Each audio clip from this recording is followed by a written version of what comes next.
प्यारे इस्लामी भाइयों और सोशल मीडिया के नाजरीन, रब करीम का जितना शुक्र अदा करें वो कम है कि उसने हमें अपने और अपने हबीब अलैहिस्सलातु वस्सलाम के ज़िक्र की इस महफ़िल में बैठने की सआदत बख्शी है। और आज की महफ़िल तो वैसे भी मज़ीद बाबरकत इसलिए है कि दो हाफिज़ कुरान, तीन, सुभान अल्लाह, ताक का अदद भी पूरा हो गया है, तीन हाफिज़ कुरान के तकमील हिफ्ज़ कुरान पर ये महफिल सजाई गई है। लोग बहुत सारी अचीवमेंट्स पर गैदरिंग करते हैं, प्रोग्राम्स करते हैं, फलां डिग्री मिली है, फलां डिप्लोमा मिला है, फलां अचीवमेंट हुई है, फलां कोर्स मुकम्मल हुआ है।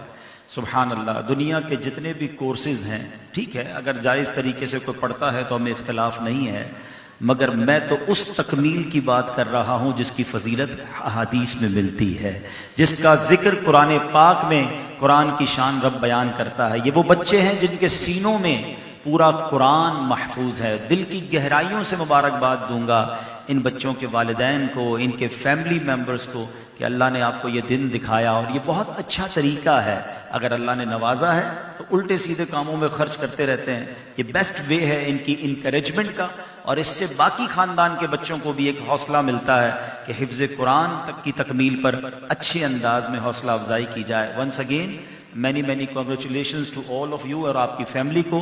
अल्लाह इन बच्चों को मरते दम तक हाफिज कुरान रखे। एक बात यहाँ मैं थोड़ी सी वाज़ेह कर दूं, फिर बयान को लेके चलता हूँ कि हिफ्ज़ कुरान करना इट्स अमेजिंग, और ये कुरान का एक मौजज़ा भी है। ये एक और अजीब आपको बात बता दूं कि कुरान पाक का एजाज है ये कि दुनिया में कोई ऐसी किताब नहीं है जिसकी लैंग्वेज अलग हो और उसको याद करने वाला अलग लैंग्वेज वाला हो। ठीक है, वो अंडरस्टैंड ना करता हो और पूरी किताब याद कर ले, ये कोई और किताब आपको नहीं मिलेगी। दो चार याद करने वाले शायद मिल जाएं। ये एजाज और कमाल है कुरान का कि 5, 6, 7 साल का बच्चा जिसकी मादरी जबान उर्दू, पंजाबी, फारसी, मेमनी और वो अरबी जबान का पूरा कुरान याद कर लेता है। कुरान उसे याद हो जाता है। नंबर 1 जो आप अपनी आंखों से कुरान का एजाज देख सकते हैं। दूसरा एजाज, दूसरा कमाल, मिरेकल ऑफ कुरान, कि आप दुनिया की कोई भी किताब, आप कई लोग होंगे यहाँ पर जिनके घरों में लाइब्रेरीज होंगी और अपनी पसंदीदा बुक्स रखते हैं, कुछ लोग मुताला करते हैं, अच्छी बात है। किताब अच्छा दोस्त है। जो मुझसे पहले अजी उवैस भाई भी कह रहे थे, हमने दोस्त बना लिया मोबाइल को, सारा दिन मोबाइल। किताब से दोस्ती करें, मुताले से दोस्ती करें, आपकी नॉलेज में इजाफा होता है। लेकिन जितनी भी किताबें आप पढ़ लें, जो आपकी फेवरेट बुक भी हो, आप 2 बार पढ़ लेंगे, 4 बार पढ़ लेंगे, मगर कमाल यह है कि 2-4 बार के बाद आप कहेंगे यार बहुत पढ़ लिया, आप कोई और चीज पढ़ो। कुरान का कमाल यह है, 1000 बार पढ़ें कुरान पुराना नहीं होता है। हाँ, कुरान हर बार नया लुत्फ देता है, कुरान हर बार नया रंग देता है। और तीसरा एजाज जो आप अपनी आंखों से, कमाल अपनी आंखों से कुरान का देखते हैं, हमें कुरान समझ न भी आए, कोई अच्छा पढ़ने वाला कारी मिल जाए और वो तिलावत करने लगे, आंखों से आंसू खुद ब खुद निकलना शुरू हो जाते। ये डायरेक्टली ये दिल पर इंपैक्ट डालता है, ये दिल पर अटैक करता है, दिल के दरवाजे को दस्तक देता है। अब दिल वीरान हो और असर ना हो तो अलग बात है, वरना अगर दिल में ईमान की रमक हो, 100% कुरान शरीफ जाकर जो है वो आपके दिल में इश्क रसूल की, खौफ खुदा की, अल्लाह से मोहब्बत की शमा को रोशन करता है। अल्लाह मुझे और आपको कुरान से सच्ची मोहब्बत नसीब फरमाए। दुरूद पाक के जी, हाँ माशाल्लाह, इस बच्चे को तो माशाल्लाह अल्लाह ने और नवाजा। ये माँ बाप के लिए गिफ्ट है। हाँ, ऐसे बच्चे गिफ्ट हुआ करते हैं, याद रखना। जिसके घर में ऐसा बच्चा होना, आप उस बच्चे को समझो अल्लाह ने आपके घर में खास रहमत भेजी है। जितनी खिदमत करोगे उतना नवाजे जाओगे। और मैंने देखा है जो स्पेशल बच्चे होते हैं, और मैं तो हैरान हो गया जब मुझे बताया कि इन्होंने भी हिफ्ज़ कुरान कर लिया। It's amazing. अब बताएं ना ये कैसे पॉसिबल है। ये कुरान का इससे बड़ा आपके सामने क्या इकराम होगा कि ही इज स्पेशल, और वाकई now he is more special, extra special, कि इन्होंने पूरा कुरान भी याद। हम सबसे तो अच्छे हैं भाई, हैं, कुरान पूरा इनको याद है, सुभान अल्लाह। तो ये अगर ऐसे बच्चे भी किसी घर में हों तो इसमें दिल छोटा ना किया करें। अल्लाह ने आपके घर में खास रहमत भेजी है, एक इम्तिहान भेजा है, और इस इम्तिहान से कामयाब हो जाओगे, अल्लाह और जगहों से बहुत नवाजेगा। अच्छा, मैं एक और बात यहाँ कर दूं। हाँ, इससे माँ बाप की मोहब्बत भी पता चलती है। लोग कहते हैं, कहने वाले बेचारे जो कहते हैं ना बस दुनिया में ज्यादा आगे बढ़ जाएं, कि माँ बाप इसलिए बेटे से प्यार करते हैं कि बेटा कमा के बड़ा होके कमा के देगा। भूल है तुम्हारी। माँ बाप माजूर बच्चे से भी प्यार करते हैं, माँ बाप जैसा भी बच्चा हो उससे प्यार करते हैं। ये वो बेलौस खिदमत है, सारी दुनिया छोड़ दे, माँ के लिए अपना बेटा सबसे खूबसूरत वही है बाप के लिए वो बेटा उसकी आंखों का तारा है, चाहे दुनिया में उसको कोई गोद ना दे, कोई हाथ ना मिलाए। ये वो प्यार है जिसके अंदर कोई दुनिया की कीमत नहीं है, कोई दुनिया का मतलब नहीं है। अनकंडीशनल लव अगर दुनिया में मुझसे कोई करता है ना, वो मेरे माँ बाप हैं। खुदारा मेरे बच्चों, अगर तुम्हारे माँ बाप जिंदा है ना, उनकी दुआएं लेना, उनकी खिदमत करना। यकीन करो जब चले जाएंगे ना फिर बहुत याद आएंगे। तो माशाल्लाह हमारे उमैर भाई ना, हाँ मुस्तफ़ा भाई, उमैर भाई, आप सबको बहुत मुबारक हो। मतलब मुझे आपको देखकर फख्र हो रहा है कि माशाल्लाह अल्लाह ने ये नेमत आपको अता फरमाई। और सुभान अल्लाह, और हदीस पाक भी सुन ले चले, बाकी लोग भी अपने बच्चों को हाफिज बनाएं, आलिम बनाएं, बड़ी बड़ी डिग्रियां दिलाते हैं, वो अलग बात है। मेरे आका फरमाते हैं जिसका मजमून है, जिसने कुरान पाक को याद किया, उसके हलाल को हलाल जाना, उसके हराम को हराम जाना, तो वो अपने घर वालों में से 10 ऐसे लोगों की शफाअत करेगा कयामत के दिन जिन पर गुनाहों की वजह से जहन्नम वाजिब हो चुका था। हाँ, तो एक बात जो मैंने करनी थी कि बच्चों को हाफिज बनाए, बहुत बड़ी बात है, मगर उन बच्चों को हाफिज रहने भी दें। होता क्या है, हिफ्ज खत्म, अब जनाब ऐसे कामों में लगा दिया, स्कूल कॉलेज कारोबार। मैं नहीं कहता ना पढ़ाएं, मगर एक निजाम जरूर बाकी रखें कि वो रोज कुरान पाक को दोहराए, क्योंकि ये फजीलत पता है कब मिलेगी, जब वो कुरान याद किया हुआ हाफिज कब्र में जाएगा। अगर जिंदगी में ही कुरान भूल गया तो कहीं ऐसा ना हो ये फजीलत खत्म हो जाए। तो हमें कुरान याद भी कराना है और उसके हिफ्ज का मरते दम तक निजाम रखना है। फिर देखें इंशाअल्लाह माँ बाप को कैसी बरकतें मिलती हैं। तो अल्लाह इनको भी और हम में से जिनके बच्चे हिफ्ज कर रहे हैं उनके हाफिजों को मजबूत फरमाए, उनको हकीकी मानों में हाफिज कुरान बनाए, कुरान के हलाल को हलाल जानने वाला, हराम के हराम को जानने वाला बनाए, अमल करने वाला बनाए और हमारी मगफिरत का जरिया भी बनाए। अल्हम्दुलिल्लाह, दुरूद पाक पढ़ने के बेशुमार फ़ज़ाइल व बरक़ात हैं। बहुत सारी फ़ज़ाइल हम दुरूद पाक के सुनते हैं कि उसकी कितनी बरकतें हैं, मगर कभी कभी हम दुरूद पाक को ग्रांटेड ले लेते हैं कि पढ़ लिया तो ठीक है, नहीं पढ़ा तो कोई बात नहीं। ऐसा नहीं है। दुरूद पाक जब जब सरकार दो आलम अलैहिस्सलातु वस्सलाम का जिक्र खैर हो, ये पढ़ना ज़रूरी है। एक बार प्यारे आका अलैहिस्सलातु वस्सलाम, बीबी आयशा सिद्दीक़ा रज़ियल्लाहु तआला अन्हा फरमाती हैं कि मैं कपड़े सी रही थी और रात का आखिरी पहर था और मेरे घर की लाइट चिराग जो था वो बुझ गया। अब मिसाल के तौर पे यहाँ लाइट अभी जल रही है, अगर अचानक लाइट चली जाए तो कितना अंधेरा हो जाता है। अब हमारे पास तो मोबाइल फोन है, फौरन टॉर्च में ऑन कर लेते हैं, उस जमाने में तो ऐसा नहीं था। कहती गुप अंधेरा हो गया और मेरे हाथ से मेरी सुई भी गिर गई। अब रोशनी में सुई ढूंढना मुश्किल है, जब चिराग गुल हो जाए तो इट्स क्वाइट इम्पॉसिबल, कैसे तलाश होगी। कहती इसी असना में मेरे आका, मेरे सरताज साहिब मेराज अपना नूर वाला चेहरा लेकर मेरे कमरे में आ गए।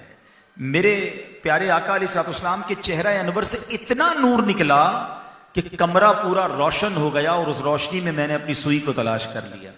ये बड़ी अमेजिंग बात है। हाँ, कि आजकल हम कुछ चेहरे देखते हैं जो माशाल्लाह में बड़े अच्छे लगते हैं, कहते हैं यार कितना नूरानी चेहरा, ये अलग बात है, मगर इतना नूर चेहरे से निकलना कि कमरा रोशन हो जाए और इतना रोशन हो जाए कि सुई तलाश कर ली जाए। ट्राई टू इमेजिन कैसा नूर था मेरे आका के चेहरा अनवर पर। अब बीबी आयशा सिद्दीक़ा रज़ियल्लाहु तआला अन्हा बेसाख्ता कहती, हुजूर आप कितने खूबसूरत हैं, मेरे आका आप कितने हसीन हैं। तो नबी पाक अलैहिस्सलाम फरमाते हैं कि बर्बादी है उस शख्स के लिए जो कयामत के दिन मेरा ये चेहरा नहीं देख सकेगा। बीबी आयशा अर्ज़ करती, हुजूर वो कौन होगा जो आपका चेहरा नहीं देख सकेगा। आपने फरमाया बखील है वो शख्स। बखील कहते कंजूस को। हुजूर कौन है बखील? फरमाया वो जिसके सामने मेरा जिक्र हो और मुझ पर दुरूद ना पढ़े। अच्छा, इसकी सिवियरिटी आप समझते हैं कि रोजे कयामत सरकार दो आलम अलैहिस्सलातु वस्सलाम का चेहरा न देखना, इसका मतलब ये कि फिर शफाअत किससे लेगा?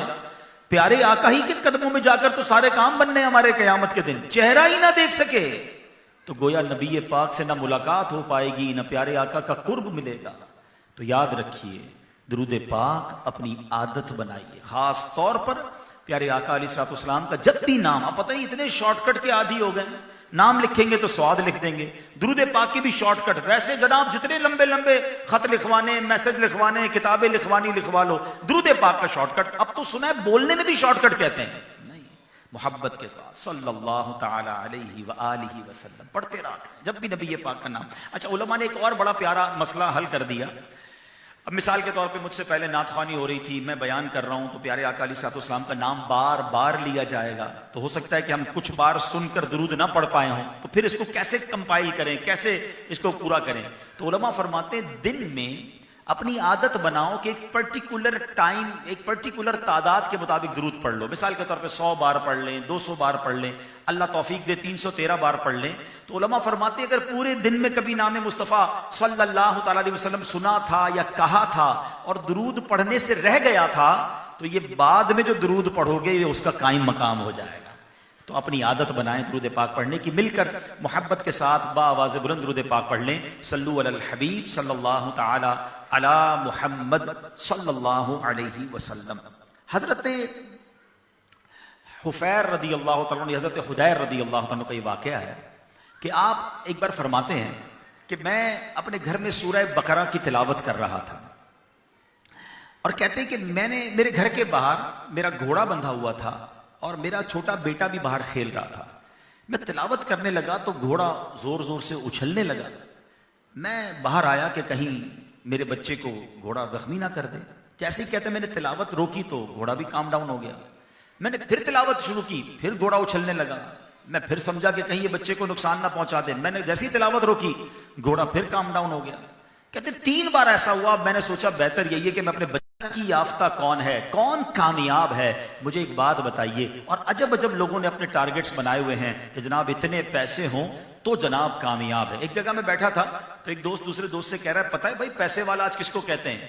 मैंने कहा अच्छा कोई नया लगता है फार्मूला, कोई नया फिगर आ गया मार्केट में, हम तो समझते करोड़पति होगा। बोले नहीं, जिसके पास $1 मिलियन हो ना, असल पैसे वाला वो है। यानी आज हिसाब ये बनता है कि 30 करोड़ रुपए के हिसाब से पैसे हों तो फिर वो पैसे वाला है, वरना वो पैसे वाला नहीं है। मैंने कहा देखो यार, अपनी मर्जी से उसका कोई बेंचमार्क भी बना लिया। अच्छा अब हो सकता है कोई कहता हो भला वाली गाड़ी हो। अच्छा अब तो एक और भी पैरामीटर बन गया ना, इतने लाइक्स होने चाहिए, इतने फॉलोवर्स होने चाहिए, इतना पॉपुलर होना चाहिए। हर बंदे के नजदीक कामयाब आदमी की अलग डेफिनेशन है।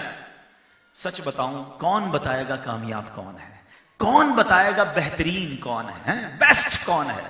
सच्ची बात तो यह है ना, वही बताएगा जिसको रब ने सबसे बेस्ट बनाया है, सबसे बेहतरीन बनाया। और किसको बनाया है? सैयदी आला हज़रत कहते हैं ना, सारे अच्छों से अच्छा समझिए जिसे, है उस अच्छे से अच्छा हमारा नबी।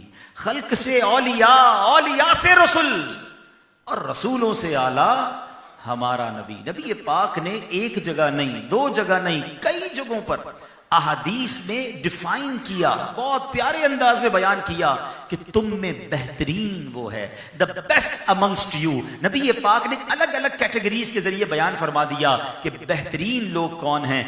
उन हदीसों में से आज मैं 2 हदीसें पेश करूंगा, लेकिन इस हदीसों को पेश करते हुए एक मशवरा भी दूंगा कि अगर आप वाकई बेस्ट बनना चाहते हैं ना तो इन हदीसों का मुताला कर लें। ये बहुत ज्यादा नहीं है, ये 25-30 हदीसें होंगी। अच्छा आप कहें जनाब लाखों हजारों हदीसों में से मैं कंपाइल कैसे करूं, मैं तलाश किधर से करूं? आपका काम दावत इस्लामी ने आसान कर दिया। अल्लाह सलामत रखे हमारे इस्लामिक रिसर्च सेंटर अल मदीनतुल इल्मिया को। इन्होंने इन तमाम हदीसों को जमा करके एक बुक शाया कर दी है। उस बुक का नाम ही यही है, बेहतर कौन। सुभान अल्लाह। आप दावतिस्लामी.net से जाकर उसे डाउनलोड कर लें फ्री में, या मकतबतुल मदीना से मंगवाएं, पढ़ें, सिर्फ लिस्ट बना लें कि यार ये 30 काम है जिसको नबी पाक ने बेहतर फरमाया है। अब मैं इनमें से कोई ना कोई 2-4 काम शुरू करता हूं ताकि बेहतरीन लोगों में शामिल हो जाऊं। पहली हदीस जो मैंने पेश करनी है वो आज की महफिल के मुताबिक है। नबी पाक फरमाते हैं खैरुकुम मन तअल्लमल कुरआन व अल्लमहु। आका फरमाते तुम में बेहतरीन वो है जो कुरान पढ़ता है और दूसरों को पढ़ाता है, कुरान सीखता है या दूसरों को सिखाता है। इट मींस कुरान के साथ जिसका ताल्लुक है वो तुम में बेहतरीन है। अब जरा अपने आप को देख लेते हैं, हमारा कुरान से ताल्लुक कैसा है, कितना रिश्ता है? नबी पाक से मोहब्बत तो बड़ी है, मौजज़ात रसूल सुनते हैं तो ईमान ताजा हो जाता है। एक एक मौजज़े के बारे में 100 बार सुना, हमारा दिल खुशियों से उछलने लगता है। क्यों ना हम मचले कि हमें नबी पाक से मोहब्बत है। मगर आपको पता है इन तमाम मौजज़ात में सबसे बड़ा मौजज़ा कौन सा है? द बिगेस्ट मिरेकल ऑफ रसूल पाक अलैहिस्सलाम, आज़मुल मौजज़ात जिसे कहा गया, वो कुरान मजीद फुरकान हमीद है। सारे मौजज़े हम देख नहीं सके, सुनते हैं, हैं। चांद को मेरे आका ने 2 टुकड़े किया, सूरज को दुआ से वापस पलटाया, खारी कुएं को मीठा कर दिया, कंकर हाथ में है कलमा पढ़ना शुरू हो गए। मौजज़ात की तवील फहरिस्त है, मगर हम we are not eyewitness on that time. हम तो थे ही नहीं उस वक्त, हम तो किताबों में पढ़ते हैं और सुनते हैं। मगर यस वी कैन विटनेस। हम आज भी एक मौजज़े को अपनी आंखों से देख सकते हैं, उसकी बरकत ले सकते हैं, और वो सबसे बड़ा मौजज़ा कुरान मजीद फुरकान हमीद है। मगर उसके लिए कितना टाइम है हमारे पास? हम कितना पढ़ते हैं कुरान? हदीस पाक में आता है, बोल दिल वीरान है जिसमें कुछ कुरान नहीं है। चेक कीजिए अपने दिल को, उसमें कितना कुरान है। हैं? कुरान पाक से मोहब्बत कीजिए। कुरान पाक की अल्लाह का पैगाम है ना। हमारी जिंदगी में पैगामात की कितनी वैल्यू है। पहले जमाने में लोग सुबह उठते थे, कोई कलमा पढ़ता था, कोई वजू करता था, कुरान पढ़ता था, नमाज पढ़ता था। अभी तो आंखें पूरी सीधी खुलती नहीं है, बंदा मोबाइल ढूंढ रहा होता है। हैं? मोबाइल, हालांकि आंखों पे जोर आता है, थोड़ा आंखें खुलने तो फिर मोबाइल उठाया करो, लेकिन मोबाइल देख के पहला काम कि किसी का पैगाम तो नहीं आया। अहम पैगाम तो पहले देखना है। इतनी इंपॉर्टेंस है हमारी लाइफ में मैसेजेस की। मगर कुरान अल्लाह का पैगाम है, हमारे पास आ चुका है, अभी तक पढ़ने का टाइम नहीं है। कोई 30 साल, कोई 40 साल, कोई 50 साल का मेरा भाई बैठा है, क्या कुरान पूरा पढ़ लिया, तर्जमे और तफसीर के साथ अंडरस्टैंड किया? नहीं किया तो सोचें हम अल्लाह को क्या जवाब देंगे। यहाँ बहुत सारे ऐसे लोग भी बैठे हैं जो फैक्ट्री ओनर्स हैं, बिजनेस को लीड करते हैं। हम नॉर्मली रात को अपने मैनेजर को, अपने कैशियर को, हैं, अपने एम्प्लॉय को एक मैसेज करते हैं, भाई सुबह फला जगह से पेमेंट उठा लेना, फला चेक जमा करा देना, फला डॉक्यूमेंट उठा लेना, सारे काम बेटा टाइम पे कर लेना। और हम आराम से नाश्ता वाश्ता करके उठ के फोन करते हैं, भाई सारे काम हो गए? कहता साहब सारे काम हो गए। Very good. किसी दिन आपने 2-4 काम दिए और आपने फोन किया जोहर के वक्त आराम से, सेठ साहब है ना, तो वो कहे बेटा काम हो गए सारे? तो वो कहे नहीं साहब, वो आपका पैगाम सुन नहीं सका। है क्या रिप्लाई होगा आपका? अच्छा तुमने मेरा पैगाम ही नहीं सुना, तुम्हें जॉब पे किसने रखा था? तुम्हारी ड्यूटी थी, तुम्हें पता है कितना नुकसान हो गया? ये सुबह काम करना जरूरी था, अब तो बैंक टाइम खत्म हो गया। एक दिन आपका एम्प्लॉय आपका मैसेज ना सुने, यू फील इट, आपको बुरा लगता है। 40 साल का हो गया, अभी तक अल्लाह का पैगाम नहीं समझा है, अभी तक टाइम नहीं मिला है। ये जवाब चलेगा अल्लाह की बारगाह में, या अल्लाह बहुत बिजी था, बहुत बिजनेस था, बड़ी बिजी लाइफ थी, कुरान मिल गया या अल्लाह, मगर पढ़ने का टाइम नहीं था। कैसे जवाब दोगे? बेस्ट लोग वो हैं जो कुरान पढ़ते हैं या दूसरों को पढ़ाते हैं। है मेरे प्यारे इस्लामी भाइयों, आज आए भी कुरान की महफिल में होना, अच्छी नीयत कर जाओ कि इंशाअल्लाह रोजाना कुरान पढ़ेंगे, कुछ पढ़ लें। अमीर अहले सुन्नत बड़ा कमाल करते हैं, आप बहुत आसान फार्मूला देते हैं, रोजाना कम से कम 3 आयतों की तिलावत, तर्जमा और तफसीर, बस 5-7 मिनट तो पढ़ लो। 3-3 आयतें पढ़ेंगे तो आहिस्ता आहिस्ता कुरान से कनेक्टिविटी होना शुरू हो जाएगी। तो कम से कम इस नेक आमाल में से एक अमल पर अमल करने की नीयत कर ले। बड़ा खूबसूरत फरमान है नबी पाक का, कुरान पढ़ा करो, बेशक जो दिल कुरान करीम का जुज़दान हो, अल्लाह पाक उस दिल को अजाब नहीं देता है। हाय हाय हाय, मुबारक हो इन बच्चों को जिनके दिल कुरान के जुज़दान बन जाए। हम तो कुरान को जुज़दान में रख के भूल जाते हैं। हाँ, ऐसा भूलते हैं। मुझे वो वाकया याद आया कि एक साहब ने एक मस्जिद के इमाम साहब को अपने घर पे दावत दी और बड़ी इज्जत के साथ ड्राइंग रूम में बिठाया और कुछ खाने पीने के लिए चाय बिस्किट लेने गए। वापस आए, इमाम साहब को खाना खिलाया, इमाम साहब चले गए। तो बेटा कहने लगा, अब्बू मेरे कुछ पैसे पड़े थे यहाँ पर, काफी सारे पैसे थे, यहाँ बिखरे हुए थे, बस मैंने कहा थोड़ी देर में उठाता हूँ। इमाम साहब भी गए, पैसे भी गायब।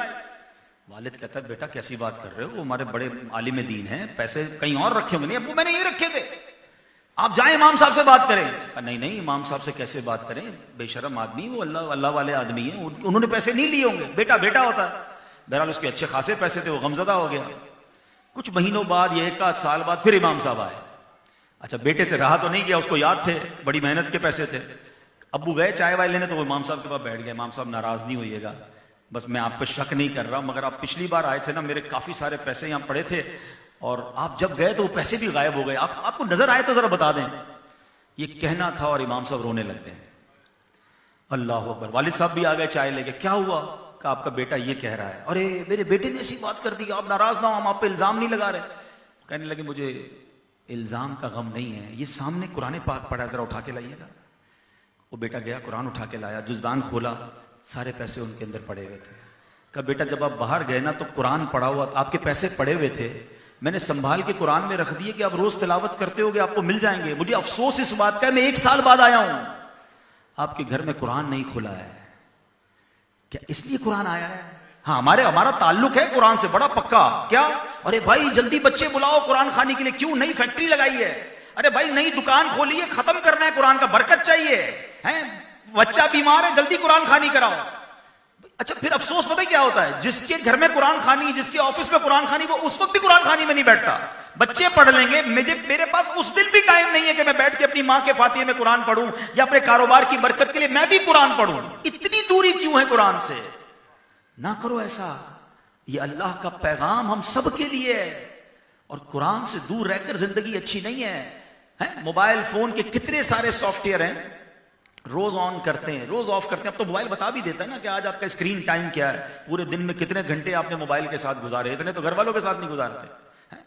अब घर में हैं भी सारे और घर में नहीं भी हैं, सारे ही घर वाले अपने अपने मोबाइल फोन में हैं। वो मुझे याद आया, एक बार कराची में होता रहता है, कराची में मोबाइल बंद हो गया एक दिन के लिए, तो मैंने सोशल मीडिया पे दूसरे दिन पोस्ट देखी थी। एक बंदा कहता है बड़े दिनों बाद अपने घर वालों से मुलाकात हुई, मालूम हुआ अच्छे लोग हैं। यानी उस दिन ही घर वालों से बातचीत हुई, बाकी तो घर में जाकर भी घर से बाहर है, सारे बाहर वालों से बात कर रहे हैं, आपस में कोई बात नहीं कर रहा। इतना मोबाइल को टाइम। मगर आपको पता है जब मैं और आप दुनिया से जाएंगे ना, ये सारे सॉफ्टवेयर ऑफलाइन हो जाएंगे। लिखा हुआ आएगा 2 डेज पहले ऑनलाइन हुआ था, 3 डेज पहले ऑनलाइन हुआ था। लोग कहेंगे यार 3 दिन से व्हाट्सएप ऑन नहीं किया, 2 दिन हो गए फेसबुक पे पोस्ट कोई नहीं लगी, चेक तो करो बंदा किधर है। और जब लोग ढूंढेंगे तो पता चलेगा बंदा ही ऑफलाइन हो गया है। हम चले जाएंगे कब्र में जब ये सारे सॉफ्टवेयर ऑफ हो जाएंगे। मगर पता है एक सॉफ्टवेयर ऐसा है जो कब्र में भी ऑनलाइन होगा। कुरान कब्र में भी शफाअत करेगा। हदीस पाक में है 29वें पारे की पहली सूरत वो है जो पढ़े रोजाना, ये कब्र में जाकर अजाब कब्र से बचाएगी। सूरह मुल्क की तिलावत करने वाले को मुबारक हो, ये कब्र में जाकर अजाब और उस बंदे के दरमियान रोक बन जाएगी। इसका टाइम नहीं है हमारे पास। खैरुकुम मन तअल्लमल कुरान व अल्लमहु, द बेस्ट अमंगस्ट यू, बेहतरीन कौन है? जो कुरान पढ़ता है और दूसरों को पढ़ाता है, सीखता है या सिखाता है। एक और हदीस, मुझे अंदाजा है वक्त काफी हो चुका है और मैं इंशाल्लाह एक और हदीस, लेकिन आजकल बहुत जरूरी है कि अल्लाह करे कि हम इस पर अमल करें, और इसकी इस माशरे में ज्यादा जरूरत हो गई है कि अब इसके लिए भी लगता है लोगों के पास टाइम नहीं है। नबी पाक फरमाते खियारुकुम मन अतअमत तुआम व रद्दस सलाम। आका फरमाते तुम में सबसे बेहतर वो है जो खाना खिलाए और सलाम को आम करे। ये 2 इतने कमाल के काम है ना, खाना खिलाना, सुभान अल्लाह, ये इस्लाम को इतना पसंदीदा है। मुबारक हो उन्हें जो लोगों को खाना खिलाते हैं। हाँ, ये जो लंगर खिलाना, गरीबों में बांटना, वैसे भी गरीब हो या अमीर हो, बस खाना खिलाने की आदत रखो। और मैं तो बहुत ज्यादा मैंने देखा है कि जिन जिन लोगों ने खाना खिलाया ना लोगों को, अल्लाह पाक ने उनके रिस्क में बड़ी बरकत डाली। मैं कई लोगों से मिला हूं, कहते हैं हम 2-4 लोगों से खाना खिलाना शुरू किया था, आज रोजाना हजारों का लंगर खिला रहे हैं, और अल्लाह पाक किधर से दे रहा है हमें समझ नहीं आ रही है। तो ऐसा ही है, और ये इस्लाम की खूबसूरतियों में से खूबसूरती फरमाया गया। जन्नत में एक बाला खाना है, हदीस पाक में आया कि जिसपे अंदर का बाहर से और बाहर का अंदर से नजर आएगा। फरमाया इसमें वही लोग जाएंगे जो लोगों को खाना खिलाने वाले होंगे। तो जितना हो सके अपनी अपनी हैसियत के मुताबिक आप एक बंदे को ज्यादा खिलाएं। देखिए आजकल जो पोजीशन है ना लोगों की, पोजीशन अच्छी नहीं है, हर बंदा बताता नहीं है। एक हमारा ये भी बड़ा इशू है कि हम बाजार रोड पर मांगने वालों को तो दे रहे होते हैं, हमारे आस पास ही कोई जरूरतमंद होता है। अच्छा, हम लोग एक जुमला कहने के आदी हैं, भाई कोई जरूरत हो तो मांग लेना, बता देना, वो कभी भी नहीं मांगेगा। आप एक स्लैब बना लो ना। इस वक्त जो हालात है ना, 40-50,000 से जो भी नीचे कमा रहा है ना, वो सब तकलीफ में है, वो सब परेशानी में, वो कोई नहीं मांगेगा आपसे, लेकिन अगर आप उसकी कोई भी हेल्प करोगे ना, उसको उसकी जरूरत है। अगर मिसाल देता हूं, आपके ऑफिस में एम्प्लॉइज हैं, काम करते हैं, वो बेचारे अपना खाना लाते हैं या कहीं बाहर जाके खाते हैं, आप बगैर बताए उनका खाना अपनी तरफ से कर दें, उनके रोज के 100-200 रुपए बचना शुरू हो जाएंगे, आपको खाना खिलाने की फजीलत मिलना शुरू हो जाएगी। घर में खाना बनाते हैं, घर के मुलाजमीन को खिलाना शुरू कर दें, थोड़ा सा खाना ज्यादा बनाएं, 2 घर छोड़कर किसी गरीब पड़ोसी का घर है, बगैर बताए कि हुजूर खाना हमारी तरफ से। आप देखिएगा थोड़े दिनों में जो आप इसका समरा देखेंगे ना। बल्कि मुझे याद है, मैं एक बार पंजाब गया तो मुफ्ती कासिम साहब से एक बार बात की। मैंने कहा हुजूर मैं एक शख्सियत को जानता हूं, करोड़ों रुपए का वो माशाल्लाह लंगर खिलाते हैं, थोड़ा शुरू किया और अब माशाल्लाह कई मुल्कों में खिलाते। तो मैंने कहा हजरत मैं इनकी प्रोडक्ट कई दुकानों पे भी नहीं देखता कि भाई बहुत बड़ा काम हो और पूरी दुनिया में इनका, पूरे पाकिस्तान में इनका माल बिकता हो, लेकिन ये पैसे इतने बांटते हैं और किधर से आते हैं। तो मुफ्ती कासिम साहब ने एक बड़ी कमाल की बात फरमाई। फरमाया खाना खिलाना जो है ना, ये अल्लाह पाक की शान रज़ाकी है। रिस्क का वादा किसने लिया है? अल्लाह ने लिया है ना। उसने तो चूंटी को कन देना है, हाथी को मन देना है, उसने वादा किया है कुरान में।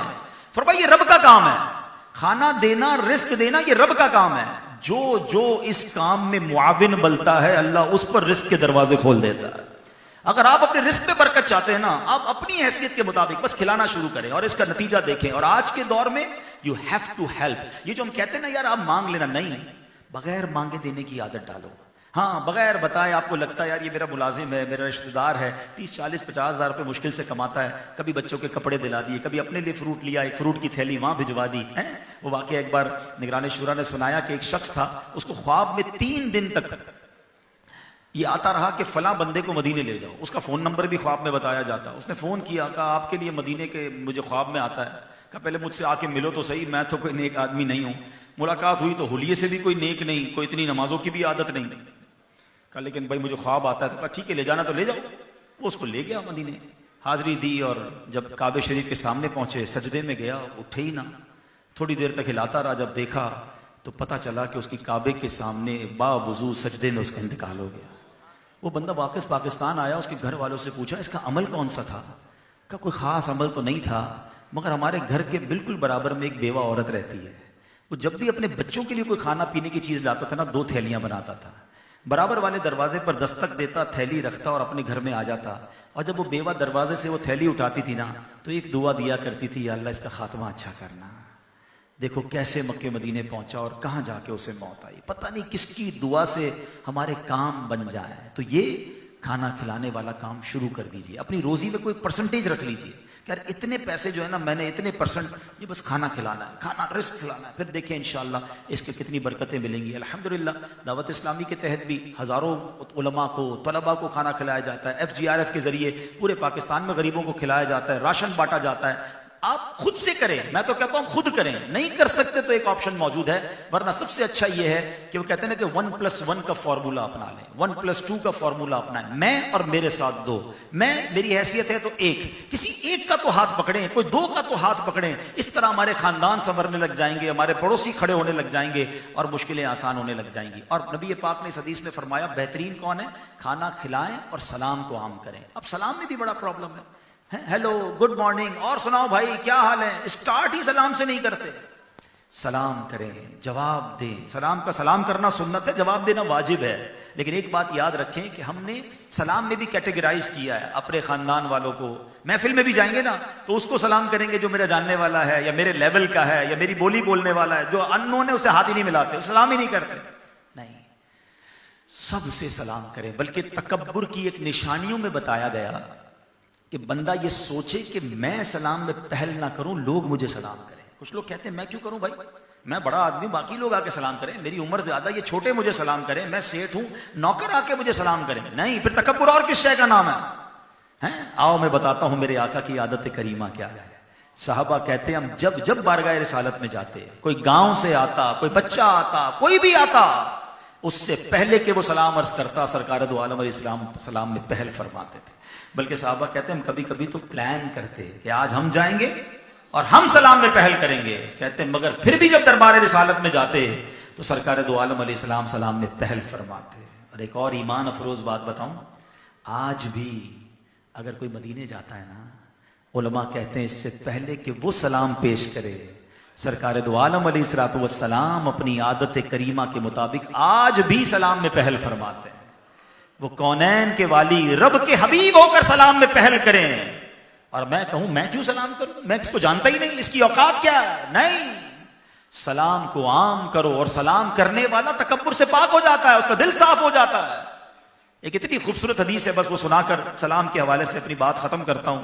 आप इस हदीस की खूबसूरती महसूस कीजिएगा। आला हज़रत ऐसे ही नहीं कहते मैं निसार तेरे कलाम पर, मिली यूं तो किसको ज़बान नहीं, वो सुखन है जिसमें सुखन ना हो, वो बयां है जिसका बयां नहीं। इन अल्फाज की पहले तो खूबसूरती सुनिएगा। पहले मैं अरबी के अल्फाज पढ़ूंगा, फिर उसका तर्जमा करता हूं। अल्लाह अकबर। जैसे मोतियों की लड़ी है, नबी पाक फरमाते हैं या अय्युहन नासु अफशुस सलाम व अतइमुत ताम व सल्ला बिल लैली वन नासी नियाम तदखुलुल जन्ना बिसलाम।